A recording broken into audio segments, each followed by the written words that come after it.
the wisdom that is in you, you'll be afraid of yourself. If some of you know the strategies that you have in your spirit, you'll be afraid of yourself.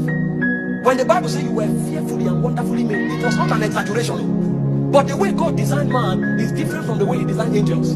The glory of angels is on them. The glory of man is inside you. He said this treasure is in earthen vessel. So you have to labor to draw it, because it's with joy that you draw waters out of the wells of salvation. And there are those who have gone beyond drawing. They have become gushers, for out of their belly shall flow rivers of living waters. But it's a function of incubation. You are not permitted to be stranded. Too much is in you. The Bible said he has put eternity in their hearts. Eternity dwells inside you. That means you are bigger than the earth. That's the mystery of man. Don't you know that heaven is inside you? Heaven is not just a place where God dwells. There's a dimension of heaven inside you. So there is a place where the throne of God is, but there's also another place in your heart where the throne of God extends to. So the same way God is in heaven, that's how he is inside you. If you are big enough to carry God, what is that challenge that can overcome you?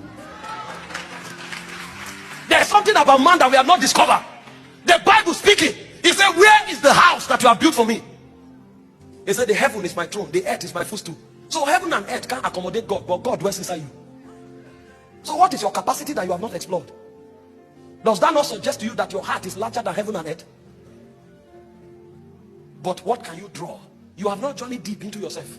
By the time you travel into yourself, that's when you will know the everlasting depths that God has put there.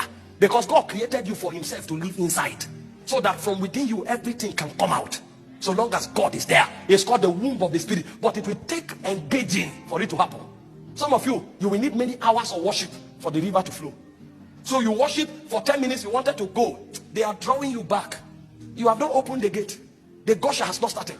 You prayed for 30 minutes, you left, but you know that you have not touched anything. The well is still deep. You still need to go further.